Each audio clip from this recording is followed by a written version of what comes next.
A paz do Senhor, meus queridos irmãos, tudo bem com vocês? Eu sou o diácono Melquisuel.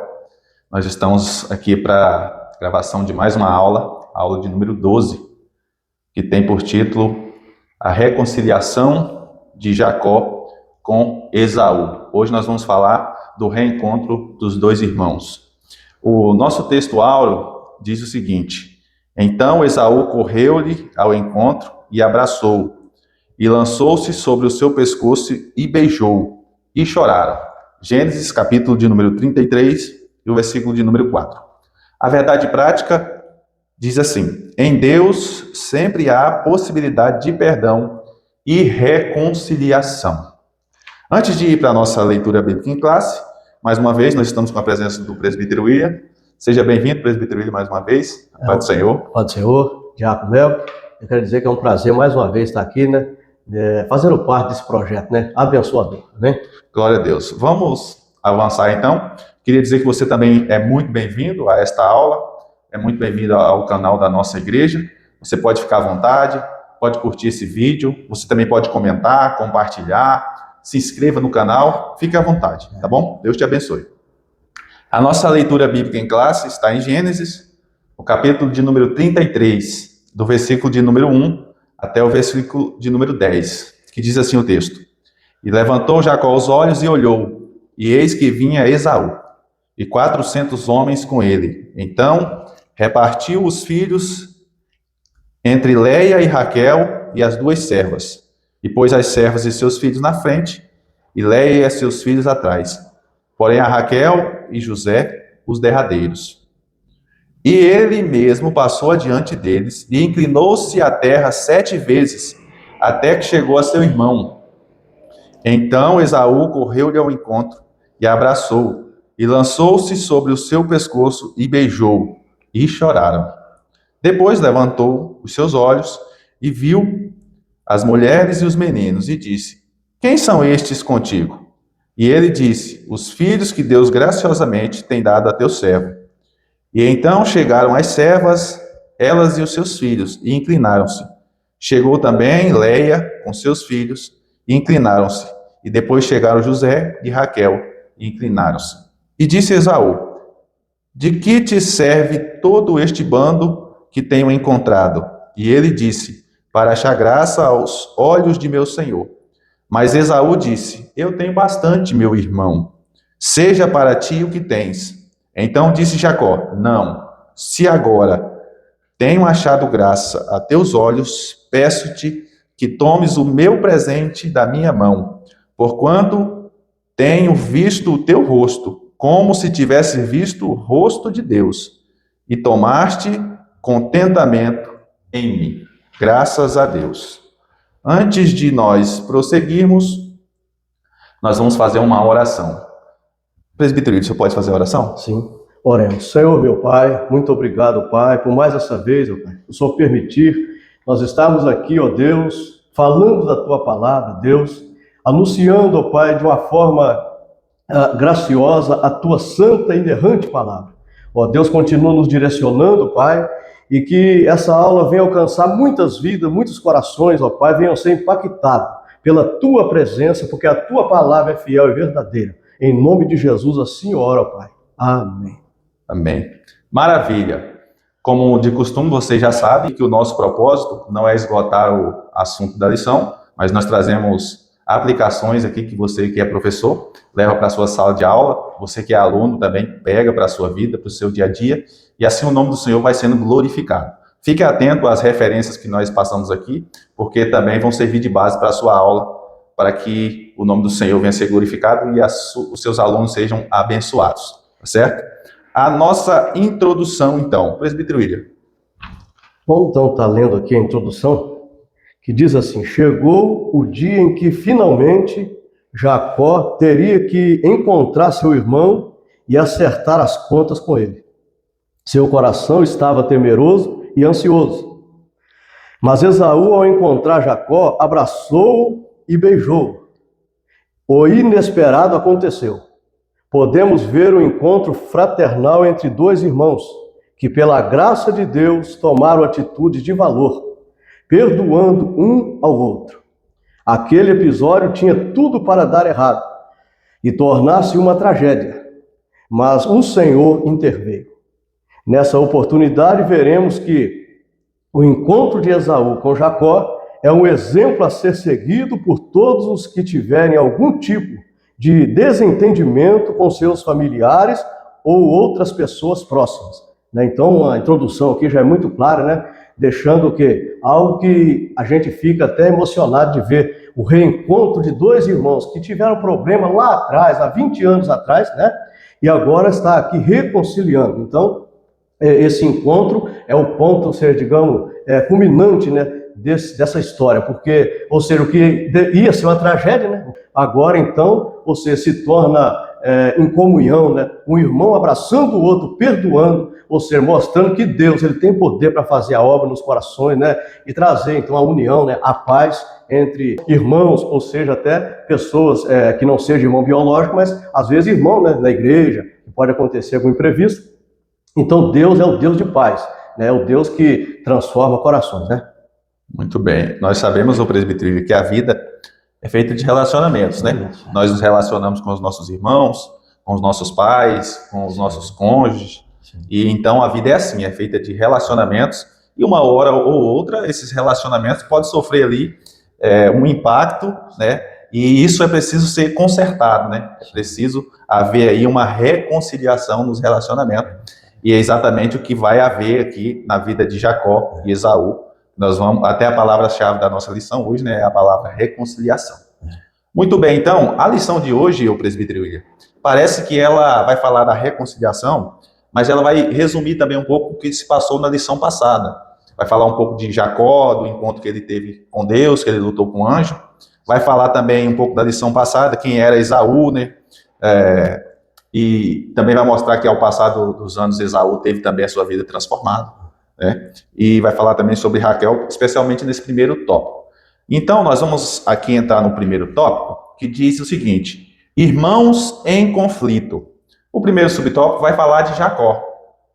E nessa altura da história de Jacó, quando nós falamos de Jacó, agora nós já estamos falando de um homem que teve um encontro com Deus. Nós já estamos falando daquele homem que lutou com Deus, com o anjo, mas na verdade era o próprio Deus. E esse homem, esse Jacó, ele agora tem um caráter diferente, ele tem uma vida transformada e ele é um homem que recebeu muitas bênçãos da parte de Deus, porque nessa altura aqui ele já está voltando da casa de Labão. E é importante nós destacarmos aqui que a Jacó recebeu muitas bênçãos da parte do Senhor. E quem tem um encontro com Deus de fato recebe muitas bênçãos da parte do Senhor. Porém, nós temos que ter em mente que a maior bênção que Deus dá para alguém não está relacionado aos bens materiais, aos bens físicos. A maior bênção que Deus dá para alguém, Deus concede a alguém, pela sua graça, é a bênção da salvação. Porque aquele que tem um encontro com Deus, como Jacó teve, e esse primeiro subtópico fala sobre isso, ele tem, na verdade, a sua vida transformada. Jacó não foi só possuidor de bens, né, possuidor de servos, de servas. Jacó não teve só uma família que cresceu bastante. Jacó, na verdade, ele passou a ser uma nova criatura. É tanto que Deus mudou o nome dele, que ele não se chama mais Jacó, mas Israel. A lição vai tratar ele como Jacó, mas na verdade aqui ele já tem o nome mudado para Israel. Porque Jacó, o nome Jacó já não fazia mais parte da identidade daquele homem. Então, quem tem verdadeiramente um encontro com Deus, ele tem de fato a sua vida transformada, ele é nova criatura. Aí todas as outras coisas são um reflexo daquilo que Deus já fez no interior desse homem. Não é verdade, ô presbítero? Então, nós vemos aqui que Jacó agora, quando ele tem esse encontro, ele não vai depender mais do engano para conquistar as coisas. Ele vai depender de Deus. Né? Porque aquele que tem um encontro com Deus, ele também depende de Deus. E aí, esse subtópico também vai dizer que a verdadeira prosperidade, ela não é consequência dos nossos métodos humanos, das nossas habilidades. A verdadeira prosperidade, ela vem de Deus. É Deus quem abençoa, é Deus quem dá, porque Ele é detentor da bênção. Tá certo? A verdadeira prosperidade não é fruto do meu conhecimento. A verdadeira prosperidade é fruto da ação divina na minha vida. Porque ser próspero é ter a salvação. Ser próspero é se tornar filho de Deus. né? E nós vemos ainda que lá, Jacó, ele vai lutar ali com o anjo, né? E é uma batalha que dura toda a noite, é uma luta espiritual e física. Nós também lutamos, né, presbítero? Todos os dias nós somos chamados à luta, mas não é uma luta física.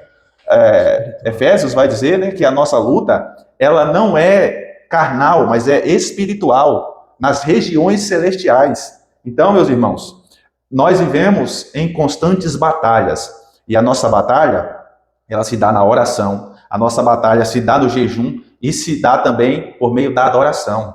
Então, nós vivemos tempos em que nós temos que lutar muito. Lutar para quê? Para manter a nossa vida, o nosso padrão de vida segundo a vontade de Deus, segundo as Escrituras, né? Então nós precisamos lutar para nós alcançarmos o nosso maior objetivo, que é encontrar com Jesus Cristo, o nosso Salvador, nas mansões celestiais. Aí eu tenho algo para dizer para você aqui que nos assiste. Se você quer receber algo de Deus, se você precisa de uma intervenção divina na sua vida, olha só, você precisa ir para a luta. Você precisa ir para a peleja. Então, não cesse de lutar, não pare de lutar, enquanto você não vê o agir de Deus na sua vida e a transformação sendo realizada na sua casa, na sua família, à sua volta, de um modo geral. Muito bem. Então, esse aqui é o primeiro subtópico, que vai falar um pouco sobre Jacó, já transformado. O nosso segundo subtópico, o presbítero de agora, vai falar um pouco sobre Esaú, né? Sim. Esaú, o segundo subtópico aqui, ele é o irmão, né, de Jacó. E nós vemos aqui que o ponto aqui destaca algo muito interessante, porque Deus não somente trabalhou na vida de Jacó, né? A gente vê Deus transformando a vida de Jacó, né, durante todo o processo que ele passou, e principalmente naquela noite ali no Val de Jaboque, né, onde ele luta com Deus ali, e ele sai transformado, porque teve um encontro até pessoal com Deus. Interessante, mas é que nós vemos que Deus também trabalhou na vida de Esaú, né? Então, Esaú ele foi transformado por Deus. Nós vemos que esse processo aí, nada e ninguém pode fazer, nem a religião consegue transformar, né, o caráter, a vida de alguém, né, nem a filosofia, mas só Deus pode fazer isso.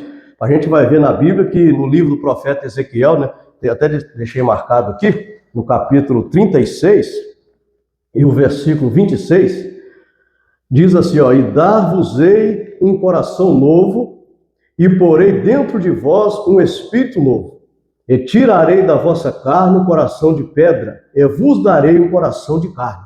Ou seja, Deus trabalhou no coração de Esaú para que aquele encontro que iria acontecer, não fosse uma tragédia, como acabamos de dizer na introdução, que foi lida aqui anteriormente, mas, ou seja, culminasse, ou seja, um encontro de paz, amigável, né, de forma amistosa, como diz a lição. Então nós vemos que esse poder de transformar, somente Deus e a sua palavra é que tem. Por isso que Paulo diz que se alguém está em Cristo, nova criatura é, eis que as coisas velhas passaram e tudo se fez novo. Então a pessoa é transformada pelo poder de Deus, pela palavra de Deus, não tem nenhum outro recurso no planeta Terra, nenhuma outra existência, não existe outra forma. Só Deus pode transformar o ser humano, amém? E outra coisa que observamos aqui, é que Esaú perdeu a sua bênção porque trocou por um prato de ensopado, um guisado vermelho que atraiu muito Esaú. E ele então vende a sua bênção da primogenitura, atraído por aquele prato delicioso que Jacó preparou. Tiramos algumas lições daqui. Por exemplo, assim, às vezes tem algo que é muito atraente aos olhos, né? Tem algo que às vezes vai fazer com que eu venha sentir um desejo muito grande por aquilo, mas eu tenho que olhar o quê? Permanecer no princípio da palavra de Deus e não me vender. Não trocar, né, valores e princípios da palavra de Deus por algo transitório, passageiro, né? É o que aconteceu no caso com Esaú. O ponto aqui fala de Esaú, interessante, por causa de um prato de lentilha, né, um prato de ensopado, como diz a lição, ele perde a bênção da primogenitura. E quantas pessoas têm perdido a bênção, né, por um momento de prazer, né? Por um momento ali onde a pessoa, eu me saciei, mas só que depois vem a consequência, né? E nós vemos que isso custou muito caro. Aí depois o que acarretou, os irmãos já sabem, ele dizia no seu coração, Esaú dizia, eu me contento, ou seja, porque eu sei que quando meu pai morrer, eu vou matar meu irmão. Esse aí era o sentimento no coração de Esaú. Ele dizia, quando meu pai morrer, não vou perdoar, eu vou matar. Mas só que graças a Deus, como lemos aqui, nós entendemos que Deus trabalhou, não só em Jacó, repito, né, mas também no coração de Esaú, para que a obra fosse feita e ele perdoasse o seu irmão e tudo acabasse da melhor forma como acabou, graças a Deus, né? Maravilha. Então, pega essas aplicações aí, você vai ser muito abençoado por Deus na sua trajetória também. Vamos avançar, porque o nosso terceiro subtópico, agora ele vai falar sobre Raquel. Nós sabemos que Raquel era a amada de Jacó, era a mulher que ele amava. Ele se casou com Leia, mas porque Labão enganou ele, mas o propósito dele foi sempre Raquel. Ele amava Raquel.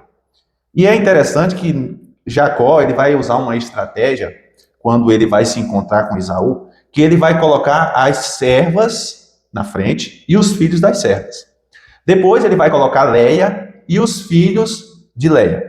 E por último, então, Jacó vai colocar Raquel e o seu filho José. Aqui nós temos um problema que não deve se repetir na nossa vida, na nossa família, que é o problema da predileção. Porque quando há esse problema de predileção, de beneficiar um e não o outro no meio da família, isso gera ciúmes. Observe que isso vai refletir lá na frente, esse ciúmes vai refletir lá na frente, quando os irmãos de José vão jogar ele na cisterna e depois vão vender ele para o Egito. Tá certo? Então, gera um certo ciúme. E os ciúmes, ele gera divisão. E a divisão dentro de uma família é a pior coisa que pode acontecer. Porque se torna uma família disfuncional. E o desejo de Deus é para que as famílias sejam unidas. Para que a família seja um lugar de proteção, um lugar de bênção, um lugar que funcione perfeitamente. Mas aqui nós vemos que Jacó, ele já vai agir de modo errôneo. Ele estava seguindo, parece o mesmo exemplo ainda do seu pai, quando tinha Esaú como predileto e Rebeca tinha o Jacó como predileto. Então parece que ele estava carregando isso. E aí nós vemos aqui que na tentativa, olha, observe que ele colocou José por último. Na tentativa de defender e proteger José, Jacó, na verdade, estava expondo José. Jacó, ele estava colocando José dentro de um conflito, porque o texto vai dizer que ele amava muito José. E os irmãos vão perceber isso. Quem não percebe, né? Um pai amando mais o outro filho, beneficiando mais o filho mais novo, nesse caso aqui ainda era José. E lá na frente também é para José que ele vai dar uma túnica, um presente. Então, olha só, a aplicação para nós aqui importante é que os pais, você que é pai que está nos assistindo, você que é mãe, deve estar atento a esse tipo de comportamento. O senhor tem filhos, presbítero? Uma filha apenas, né? Eu tenho um filho apenas, então esse problema ainda não chega na minha casa, mas o meu filho, por exemplo, já sente um ciúme ali entre mim e a minha esposa, então tem que controlar isso. Imagine se tivesse mais filhos.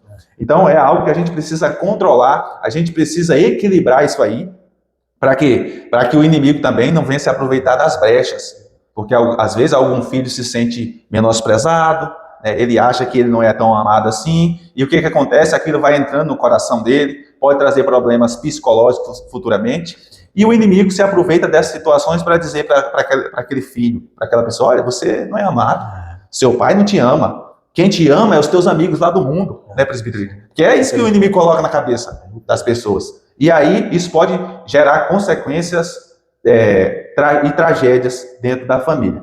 A Bíblia nos ensina que nós não devemos agir dessa maneira, porque isso é um tipo de acepção. E fazer acepção de pessoas é pecado. Deus não faz acepção de pessoas. E a palavra de Deus nos instrui a não fazer acepção de pessoas. Tá certo? Está lá em Tiago, posso até encontrar aqui, Tiago, capítulo de número 2, e o versículo de número 9, diz assim, olha: mas se fazeis acepção de pessoas, cometeis pecado, e sois redarguidos pela lei como transgressores.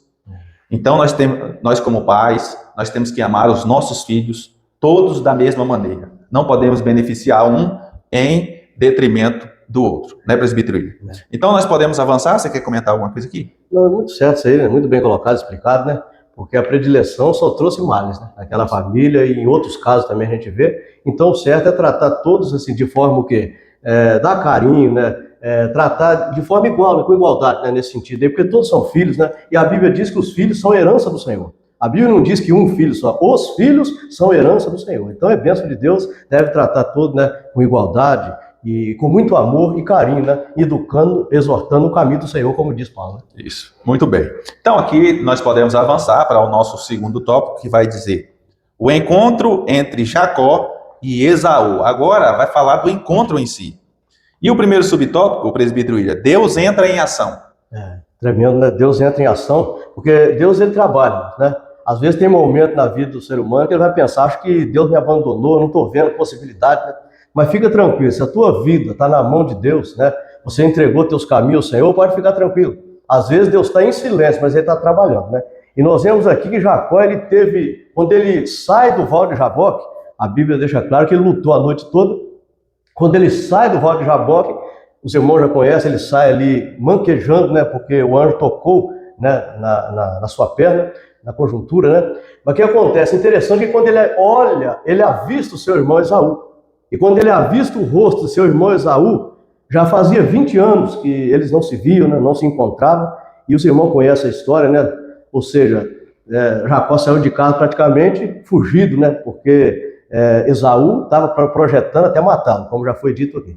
Mas acontece o que? Interessante que quando Jacó ele olha e vê o rosto de Esaú, nós vemos que ele temeu, né? Ele temeu e o coração dele ficou cheio de temor. E é só que me chama a atenção, Diácono Léo, que é que ele não desistiu, ele foi em frente. Ele foi em frente, né? Interessante que ele foi em frente e a Bíblia diz que aquele Jacó que antes queria ser o primeiro, né? Queria estar na posição ou seja, de comandar, né? Agora ele toma uma atitude certa. Isso. A Bíblia diz que ele vai se prostrar. E ele não prostra uma vez ou duas, como era costume da época. Não, ele prostra 7 vezes. Ele vai prostrando e aproximando de seu irmão. Chega um ponto que Esaú então corre e abraça Jacó. Aquilo foi um momento impactante, né?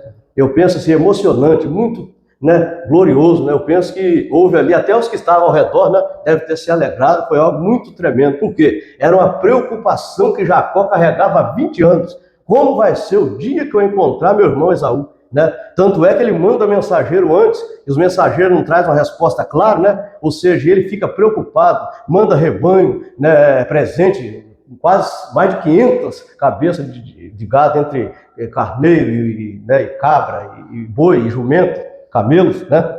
Ele manda um presente, então ele estava muito preocupado, mas quando o irmão Esaú corre ao seu encontro e abraça, foi um alívio muito grande, irmão. Mas só que nós vemos aqui, o que eu quero destacar, é que Jacó agiu com humildade, né? Então a humildade, irmão, é algo muito interessante, que nós temos que carregar por toda a nossa vida, né? A humildade, Provérbios 18, verso 12, né? Que a soberba precede a queda, mas diante da humildade vai a honra. Então a pessoa que se humilha, ele só tem a ganhar, né? Na lógica humana, dependendo da visão, a pessoa, não, fulano se humilhou, eu não faria isso. Não, aquele que a si mesmo humilha, a Bíblia diz que Deus o exaltará. Então nós temos que sempre optar pelo caminho da humildade, porque a Bíblia aponta que aquele que se humilha, que a si mesmo humilha, ele é exaltado por Deus. Então nós vemos aqui Jacó, né? Deus intervendo, entrando em ação. É isso que o tópico aqui está dizendo. Deus entrou em ação. Então aquilo que aconteceu ali é a resposta da oração de Jacó. Porque Jacó tinha orado antes, meu Deus, me livre, né? Diante da face do meu irmão, né? Ele já era um poderoso caçador quando eu saí de casa. Imagine agora, depois de 20 anos, meu Deus, né? Quando ele me encontrar, ele pode, se não for a mão do Senhor, ele pode me destruir, eu com toda a minha família, né? Os filhos da serva, os filhos de Léia, os filhos de Raquel, o filho de Raquel, que era só José, que Benjamim não tinha nascido ainda. Então ele ficou preocupado por ele e sua família. Mas vemos aqui, repito, Deus entrando em ação, né? Que Deus abençoe a tua vida. Confie no Senhor, porque Deus já está entrando em ação para resolver aquela causa que parece tão difícil, como era o caso de Jacó aqui. Então Deus pode resolver qualquer problema, qualquer situação. Quando você coloca na mão dele, ele tem poder para fazer algo. Amém? Glória a Deus. E aquilo que estava para dar errado, dá certo. Isso. Porque o nosso segundo subtópico vai falar que Esaú abraça e beija Jacó. Essa não era a reação esperada de Esaú. Mas como Deus entrou em ação, é assim que vai proceder, né? O lugar da ira deu lugar ao beijo. Não é verdade? Glória a Deus. Então, falando um pouco sobre esse tópico aqui, já falamos que a mão de Deus moveu-se no meio daqueles dois irmãos. Porque Deus é aquele que trabalha nos sentimentos humanos. Só Deus, irmãos, para trabalhar nos sentimentos humanos. Só Deus para transformar os sentimentos humanos. Nós não temos a capacidade de transformar, de melhorar sentimento de ninguém. Mas o Deus que criou o ser humano, ele é capaz de entrar lá, tirar o sentimento ruim, colocar um sentimento de paz, tirar o sentimento de cólera, de mágoa e de ira e colocar o sentimento de perdão no coração do homem. Foi isso que Deus fez na vida de Esaú e também na vida de Jacó, né? Olha só. E aqui tem uma aplicação para nós, que às vezes você pode estar pensando aí que não tem jeito para o seu relacionamento, talvez você entrou em alguma dificuldade, você se feriu ou alguém te feriu, você não consegue perdoar, mas saiba de uma coisa, não existe relacionamento tão deteriorado que Deus não possa restaurar, que Deus não possa renovar, tá certo? Porque Deus é especialista em transformar as coisas. O primeiro milagre de Jesus foi o milagre da transformação, que ele transformou água em vinho. Então ele pode transformar também a sua vida. E você que não consegue perdoar, em Cristo você é capaz de perdoar, porque Ele já nos perdoou e Ele colocou isso em nós também, essa capacidade na nossa vida, mesmo que o inimigo não queira, porque o inimigo não quer ver dois irmãos unidos, o inimigo não quer ver famílias unidas, mas Deus, Ele deu seu Filho único para morrer em nosso lugar, para que todas essas bênçãos fossem possíveis na nossa vida, tá certo? Então, além de Deus restaurar os relacionamentos humanos, Deus também restaura o relacionamento espiritual. A maior prova disso é que Ele enviou Jesus para restaurar o relacionamento espiritual entre o ser humano e Ele mesmo. Porque a Bíblia vai dizer que nós éramos inimigos de Deus, mas Ele nos amou, nós ainda sendo inimigos dele. A justiça que estava sobre nós era a morte. Mas aí Deus vem nos reconciliar, nos colocando na posição nos tirando da morte e nos conduzindo para a vida. Olha, tem um texto interessante que fala sobre isso, que é 2 Coríntios 5. Eu vou encontrar aqui, 2 Coríntios 5. O versículo de número 17 e 18. 2 Coríntios 5. Versículo 17 e 18 diz assim, ó. Assim que, se alguém está em Cristo, 17, né? Nova criatura é. As coisas velhas já passaram. Eis que tudo se fez novo. E tudo isso provém de Deus. Que fez o quê? Que nos reconciliou consigo mesmo, por Jesus Cristo, e nos deu o ministério da reconciliação. É interessante, presbítero, que Deus nos reconciliou com Ele mesmo e ainda nos deu o ministério da reconciliação. Ou seja, Ele está dizendo, eu reconciliei você comigo mesmo. Eu te trouxe de volta ao relacionamento que nós aí tínhamos no Éden antes da queda. E te capacitei para que você também haja dessa mesma forma. Para que você seja capaz de se reconciliar com o seu próximo, com o seu irmão, com a sua família, com aquele que você teve um conflito. Então foi isso que Deus fez na vida de Esaú. Nós podemos avançar para o nosso terceiro subtópico? Sim. Aqui o terceiro subtópico fala a respeito do perdão verdadeiro, né? Porque às vezes tem pessoa que fala o seguinte, eu entreguei para Deus, né? Deus vai resolver, né? Eu deixei para lá. Então a lição deixa clara aqui no terceiro tópico que o melhor caminho não é fazer isso. Não. O melhor caminho é procurar a pessoa que foi ofendida, eu reconhecer com humildade que eu errei, como é o caso de Jacó, né, ali, e Esaú, reconhecer realmente eu agi de forma errada e eu quero reconciliar. É um ministério, como acabou de dizer, né, da reconciliação.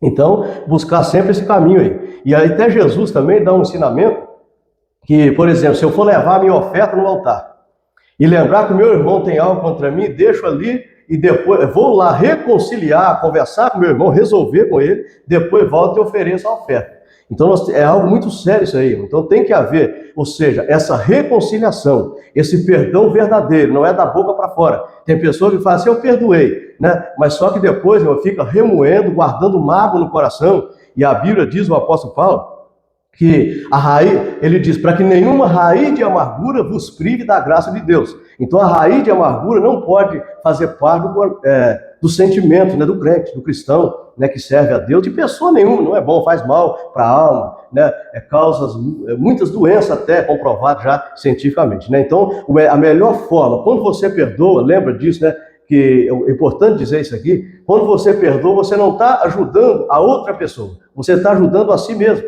É como se soltasse um pássaro da gaiola, você se torna livre, não tem mágoa, não tem rancor, não tem ressentimento, você vai adorar a Deus, Deus vai receber sua adoração, você vai sentir a presença de Deus. Então, aí a pergunta é, mas fulano não merece o perdão, né? Ele fez algo muito terrível. Agora, vamos parar para pensar, nós também não merecíamos, né, o perdão, né? Isso. A Bíblia diz que, como já foi dito, nós éramos inimigos de Deus, Ele nos amou sendo nós ainda pecadores. Nós afrontamos a Deus todo dia, o salário do pecado é a morte. Paulo diz em Romanos que todos pecaram e destituídos estão da glória de Deus. Agora, mesmo sem nós merecer, Deus não dá a nós o perdão. Então, não é difícil a gente perdoar o nosso irmão também, como diz a oração do Pai Nosso, né? Perdoa-nos, assim como tendo perdoado aquele que nos ofendeu, né? Então, o que acontece? Então, é importante isso aí. Nós temos que, não é fácil, mas é importante e necessário liberar o perdão para ter de Deus também o perdão, né, dos nossos pecados. Então, é importante aí, fica aí essa lição. Vamos perdoar e reconciliar enquanto é tempo, porque o dia de amanhã só pertence a Deus, né? Às vezes pode ser tarde demais, né? Quantas pessoas poderiam liberar o perdão, pegar o telefone agora, talvez ligar para um familiar, alguém da família, um parente, né, ligar para uma pessoa que você teve um conflito, ou quem sabe até ir ao encontro dessa pessoa e falar, eu quero resolver, porque a vida aqui na terra é passageira e nós temos que estar preparados, porque Jesus está vindo arrebatar a igreja e nós podemos também a qualquer momento partir para a eternidade e não devemos deixar nada pendente. Vamos liberar o perdão, né, e praticar a reconciliação. Amém? Glória a Deus. Eu achei um ponto interessante aqui, presbítero, que às vezes as pessoas ficam assim, foi o fulano que me ofendeu, eu vou esperar ele vir ao meu encontro, para ele, né, vir conversar comigo, e aí sim eu vou aceitar o pedido de perdão dele. Mas a Bíblia ensina que aquele que foi magoado, ele precisa ir ao encontro daquele que o magoou. E na verdade, liberar o perdão. Olha que interessante. Né? Pedro vai ficar preocupado com isso. Porque ele vai perguntar, Senhor, então eu tenho que perdoar quantas vezes? 7 vezes? É o que Jesus vai falar para ele? 70 vezes 7. Então, Jesus, na verdade, não estava falando de números ali. Jesus estava falando de uma ilimitação do perdão, que o perdão deve ser liberado diariamente, em todo o tempo. Porque é assim que Jesus faz com nós todo dia, né, presbítero? Todos os dias. Né? Jesus usou ali uma linguagem, uma hipérbole, né, na linguagem teológica, ao ser uma linguagem exagerada para mostrar que não tem limite, né, para liberar o perdão. Né? Glória a Deus. Maravilha, então. Vamos avançar para o nosso terceiro tópico, que vai dizer o seguinte. A família de Jacó segue seu caminho. Olha só, aqueles irmãos, eles se encontraram. E aqui já passou pelo momento do perdão, do abraço, do beijo, da reconciliação, e deu tudo certo, graças a Deus, porque Deus interveio naquela situação. Mas cada um vai seguir agora o seu caminho. Porque cada um daqueles irmãos tinha um propósito diferente com Deus. E o comentarista vai dizer aqui que perdoar não significa continuar andando junto. Ou seja, houve ali o perdão, houve ali a restituição, mas cada um seguiu o seu propósito, porque Deus tinha um propósito específico para cada um. Do mesmo modo foi com Labão. Houve ali na verdade, houve ali o perdão entre Labão e Jacó, né? E Labão volta para o seu caminho. Jacó segue o seu caminho adiante. Então, muitas vezes, perdoar não significa continuar andando junto. Mas também não significa que quem perdoa deve ficar longe daquele que perdoou. Né? Então, essa questão que o comentarista colocou aqui, é bom a gente refletir sobre isso, porque em muitos casos, quando você perdoa, você vai ter que continuar com aquela pessoa. Por exemplo, no caso do casamento, né? Se houve ali um rompimento, o perdão, ele abre a possibilidade exatamente de você se reconciliar e voltar a conviver com seu cônjuge. Mas nesse caso aqui, era o perdão entre os irmãos. E aí cada um vai seguir o seu caminho. Porque a Bíblia mesmo vai dizer que como que vai andar dois juntos se não estiver de acordo? Né? Está lá em Amós, no capítulo 3, e o versículo 3. Então, o que não pode haver nos relacionamentos, principalmente entre os irmãos, é o ressentimento. Eu perdoei aqui, mas Não estou bem, não. Então, será que de fato houve o perdão? Se tem ainda o ressentimento, não tem o perdão. Então, a Bíblia nos aconselha a respeito disso, lá em Efésios 4, versículo 31 e 32. Vamos ler aqui. Efésios capítulo 4. Deixa eu encontrar aqui. É até bom, pois nós vamos manuseando bem a Bíblia aqui, né? Efésios capítulo 4, versículo de número 31 e 32, diz assim: toda amargura e ira e cólera e gritaria e blasfêmia e toda malícia seja tirada de entre vós. Antes, sede uns para com os outros benignos, misericordiosos, perdoando uns aos outros. Aí ele vai dar o exemplo. Como também Deus vos perdoou em Cristo Jesus. E já foi aquilo que eu falei antes, né? O exemplo de Deus que nos perdoou em Cristo Jesus é o exemplo que deve ser seguido por nós, para nós perdoarmos os nossos irmãos de sangue, mas também os nossos irmãos em Cristo. Porque hoje também, ô presbítero William, existem muitos conflitos entre o corpo de Cristo, no meio do corpo de Cristo. Mas o que Deus quer, você pode sim ter um atrito ali com algum dos seus irmãos, porque é normal. Mas o que acontece é que você não pode guardar mágoa, você não pode guardar ressentimento. Você pode até sair para um outro lugar e servir em uma outra congregação, mas você não pode carregar a mágoa daquele seu irmão. Porque como é que você vai se encontrar com ele um dia no céu, né? Então não funciona, tá certo? Então nós podemos avançar para o nosso segundo subtópico, que vai dizer que Jacó, ele não retorna para a casa do seu pai, parece que ele desobedeceu a ordem de Deus, né? Aqui nós vemos então que, segundo o subtópico aí, ele não retorna, a ordem de Deus era, torna a casa de teu pai, né? Então ele tinha que voltar para onde? Canaã, né? Berseba, aquela região ali de Betel, né? Hebron, né? Digamos assim, a terra de seu pai, né? Isaac. Só que acontece o quê? A gente não sabe, a Bíblia não revela o motivo, mas Jacó resolve dar uma parada em meio ao caminho, né? A gente vê que o seu irmão Esaú convidou ele, vamos comigo para as montanhas de Seir, né? E ele disse, não, nós estamos com o gado, as crianças, vai à frente, depois talvez a gente vai, né? Mas não foi. Mas ele até toma o rumo de Canaã, só que ele não vai até o local que Deus havia ordenado. A Bíblia diz que ele para. Em uma dessas paradas, ele para, eu vou citar uma só aqui, até por causa do tempo, né? Ele para em Siquém. E os irmãos sabem que em Siquém acontece algo muito terrível, né? Nós vemos ali que Diná, a filha de Jacó, foi estuprada, né? Foi violentada. E Levi e Simeão saem à noite, digamos assim, né, na surdina, né, como diz assim, e ele vai e assassina todos os homens que moravam em Siquém. Então aconteceu uma tragédia muito grande, devido ao quê? Se Jacó obedece à voz de Deus e passa direto para onde Deus havia mandado, né, para a casa, para a terra de seu pai, essa tragédia teria sido evitada. Então a aplicação aqui, quantas tragédias, né, quantas situações difíceis, quantos momentos complicados a gente enfrenta, diversas situações, aqui poderia citar alguma, eu vou deixar, mas acontece, você sabe aí, quantas vezes nós sofremos porque deixamos de obedecer a ordem do Senhor, né? Então a aplicação vamos ser obedientes. Se Deus falou, vai, faz isso, a gente deve fazer, né? Vai a tal lugar, a gente deve ir. Por quê? Quando Deus manda, talvez Jacó temeu a viagem, porque as crianças eram pequenas, o rebanho é muito grande. Jacó, os estudiosos acreditam, tinha de 1 ano a 2, né?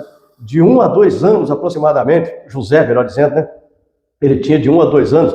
Então, assim, uma viagem muito longa. Talvez ele pense, vou dar uma parada aqui, quando esses meninos crescer, talvez, a gente prossegue. Mas só que nós temos que ser o quê? Obediente à voz de Deus. Porque Deus, ele sabe o fim desde o começo, ele já conhece todo o meu trajeto. Antes de eu passar por aquele caminho, Deus já sabe como vai ser, o que vai acontecer, e ele é fiel e poderoso para nos guardar. Então, nós vemos aqui Jacó. Depois, então, Deus torna a falar com Jacó e ele obedece, né?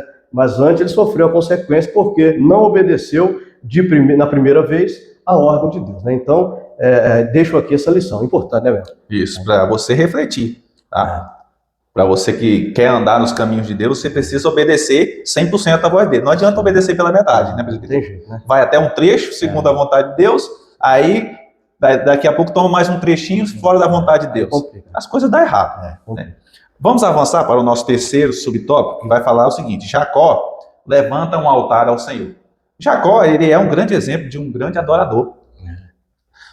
Quando eles levantam o altar, isso revela que ele era um adorador, revela também que ele era um homem que reconhecia aquilo que Deus fazia na vida dele. E por fim também mostra que Jacó, ele andava na dependência de Deus, ele era dependente de Deus. Então, o altar revela isso, o lugar da adoração revela isso. Revela que nós somos adoradores, revela que nós somos dependentes de Deus e também mostra o nosso reconhecimento daquilo que Deus tem feito para a nossa vida, tá certo? E aí é interessante que Jacó ele vai levantar altares em meio aos deuses estranhos. Quando Jacó levanta um altar em meio aos deuses estranhos, Jacó, sem palavras, ele está dizendo: eu tenho um Deus para adorar. Eu sei quem é o meu Deus. Ao Deus dos céus, para ele são as minhas prioridades. Então, porque ali havia uma geração idólatra. Mas Jacó estava cultuando ao Deus verdadeiro, levantando altares.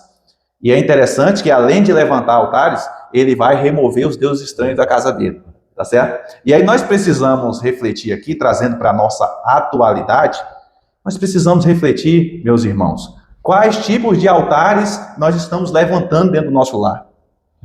Qual é o altar que está sendo levantado dentro da nossa casa? Para quem é o altar? Quem tem tomado o nosso tempo dentro da nossa casa? Talvez as redes sociais, né? Então, quem é a prioridade na nossa família? É Deus que é prioridade dentro da nossa casa? Ou são os filmes, são as séries? Agora nós estamos em clima de Copa, né? E nós vemos que a maioria dos jogos, se eu não estou enganado, vai cair na partezinha ali, especialmente no horário que vai ter culto nas igrejas. Então, isso vai mostrar, de fato, quem está preocupado mais com a adoração a Deus e com as coisas secundárias.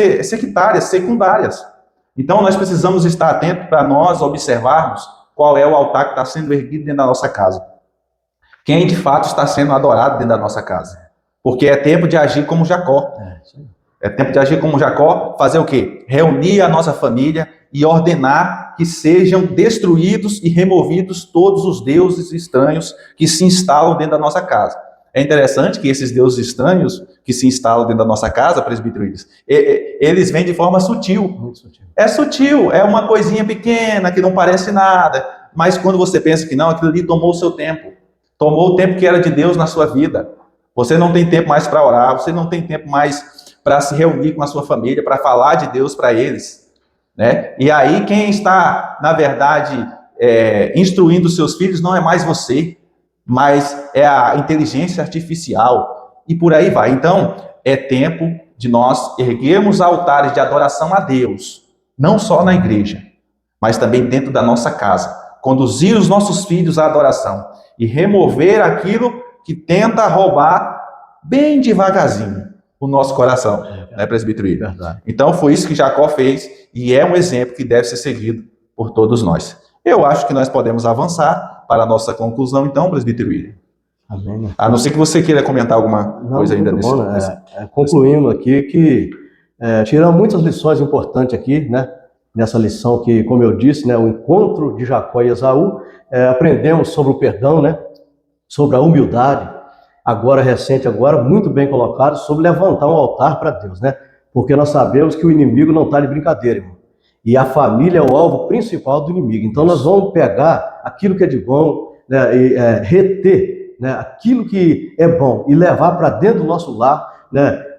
Praticar o culto doméstico, né, que hoje, infelizmente, né, tem sumido os lares, né, cristãos, e praticar e, digamos assim, defender, né, com a ajuda de Deus, a nossa família, que é um bem precioso, né? Um grande bem que Deus confiou a nós. E nós somos, lembrando que o homem é o sacerdote do lar, né? Então, um dia ele vai prestar conta da sua família. Então, muitas lições que aprendemos aqui e devemos colocá-la em prática, porque Tiago escreveu o quê? Que nós não devemos ser só ouvinte da palavra de Deus, mas praticante da mesma, né? Então, quero concluir dizendo que vamos praticar aquilo que a palavra nos orienta, e nós teremos, então, um futuro feliz na presença de Deus com a nossa família, em nome de Jesus. Glória a Deus.